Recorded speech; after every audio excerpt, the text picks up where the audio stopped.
How long have you been in your closed-off relationship? Or is it open? What did you say yesterday? He was like, how's your biracial relationship going or Oh something? my God, man. Wait, no. I think I said, how is your relationship going that my grandpa would be mad at?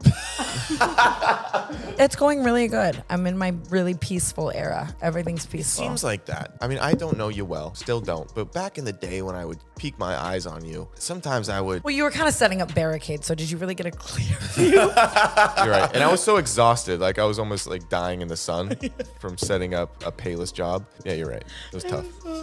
So are you and Millie Bobby Brown best friends? And all of a sudden I pop up on TikTok and I see you guys doing the wake up in the morning. I'm obsessed with her. She is like my new favorite person. How does it work? Are you like, hey, Millie, I'm an influencer, want to do this trend? No, the internet really took that one for Storm because people think that we look a lot alike.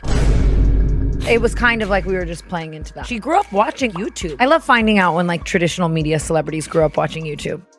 Tana Mongeau just went off on James Charles on her podcast, and she wasn't just talking about the Spirit Airlines situation. She had two separate things to address, and both of them say something about how James operates. So let's get into all of it. First, for anyone who needs the Spirit Airlines recap, a woman who worked for Spirit Airlines lost her job. She reached out to James Charles and sent him the link to her GoFundMe. James didn't just ignore it. He went on his TikTok, filmed a whole rant about people treating him like a bank, and just went completely off. He was in a plush terry cloth bathrobe, laughing and yelling about people coming to him for money. He looked mean, out of touch, and genuinely unkind, and that's the part that set the internet off. Multiple influencers called him out for posting that video. Tana was one of them at the time. But this week on her podcast, she wanted to go deeper on the whole thing, and she also had something to say about a separate James Charles moment that had been bothering her. So let's start with what Tana said about influencers and money, because she came at this with some real context. She opened by acknowledging that she has not always been perfect with her own money. She said even in a period when she was earning seriously, she spent money on stupid things and didn't do enough to give back. She specifically said she didn't want to approach this from a holier-than-thou position because she knows she has her own history. But here's where she landed. On today's date, she genuinely believes influencers owe money and help to the people who gave them a career. Not literally owe it like a bill, but owe it in the sense that your audience is the reason you have what you have, and that responsibility doesn't disappear just because you got comfortable. That's the lens she was looking at James through when she brought up how much he's actually worth.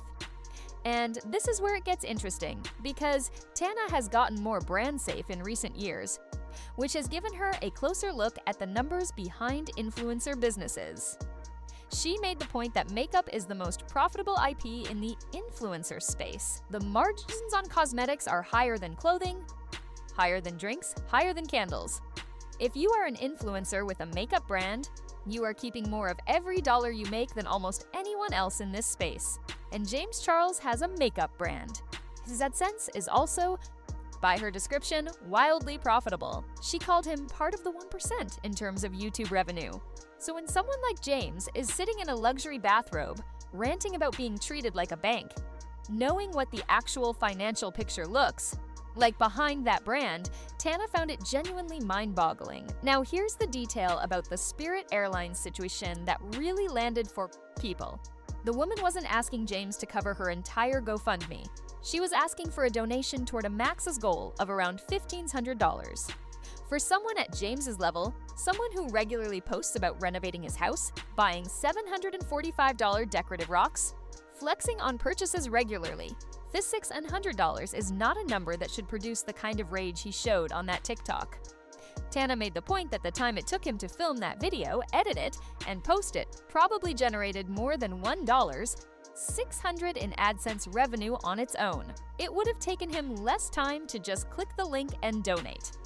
What bothered Tana most, and honestly what bothered a lot of people watching, was that his first reaction wasn't irritation, it wasn't inconvenience, and it was genuine anger.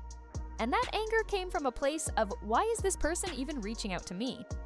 But when your entire brand involves constantly showing people how much you have, you can't be shocked when someone in need looks at that and thinks, maybe they can help me. That's a logical human response to watching someone flaunt wealth consistently. His first thought being annoyance rather than any version of, maybe I can actually help this person. Tana called that scary and sad. And then he doubled down in his comment section. Someone commented on his original video and said it was mean, and his response was, welcome to the real world. He also liked a comment saying he could never ask a celebrity for money.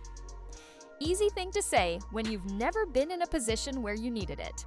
Now, the second thing Tana wanted to address, and this one flew a little more under the radar, but is honestly just as worth talking about. James recently went on TikTok to announce he was looking for a new social media employee. He asked people to apply, and as part of the application, he required them to send him 3 creative ideas for his social accounts. He said if he chose their ideas, they would get paid. He got hundreds of applications, but only 13 followed all the instructions correctly.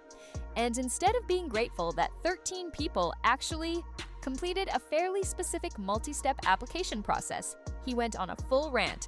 He called Gen Z out for not having critical thinking skills.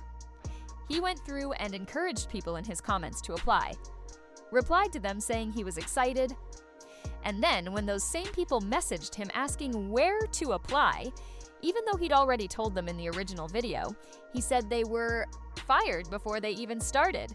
Now, putting aside how he handled that application process, Tana's real issue was the ideas component. He asked millions of followers to submit their 3 best creative ideas as part of the application. Most of those people didn't get the job. So what happens to all those ideas that got sent in, read through, maybe even noted as interesting? Tana's concern was that asking your audience to freely submit creative ideas on the possibility that one of them might get hired is a way of getting free creative labor from people who are genuinely trying to work for you. Ideas get absorbed, concepts get filed away, and the person who had that idea gets nothing because they were one of the 260 people who didn't fully follow instructions or who just didn't get selected. There's a version of the job posting that doesn't have this problem. You ask for a resume, a portfolio, a video introduction. You don't need to ask for content ideas as part of the audition. And the fact that he did, and then turned around and ranted publicly about the applicants, is a strange combination of asking a lot from people, while showing very little appreciation for what they gave. It also connects back to the Spirit Airlines situation more than it might seem. Both situations involve James treating his audience like a resource to pull from rather than a community to invest in. In one case, a woman tried to pull something from him and got a mean TikTok in response. In another case, he pulled creative ideas from hundreds of applicants and then complained publicly about the experience. Tana's larger point throughout the whole conversation was about how influencers, especially the ones making serious money, should be thinking about the people who made their career possible. She wasn't claiming to be perfect. She has made her own mistakes with money and has said so publicly. But she's also been honest that her perspective has shifted. The idea that someone in the financial position James is in should have anger as the automatic response to someone reaching out, that's the part she couldn't move past. And honestly, for most people watching this, the most telling moment wasn't even the Spirit Airlines video. It was what came after. James scaled back his position fairly quickly once his brand started feeling the heat from the backlash, which says a lot. If his original take was genuine and principled, you stand by it. But if the only reason you soften is because your income is now at risk, that's not a values shift. That's damage control. Tana said what a lot of people were already thinking.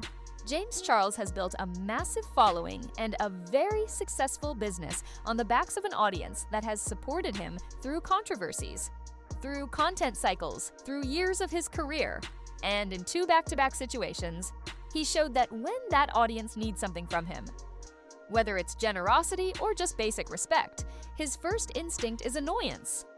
That's the conversation Tana wanted to have, and based on how the internet responded, she's not alone in having it. Drop your thoughts in the comments.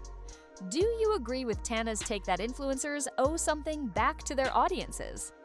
And do you think James actually changed his position or just went quiet to protect his brand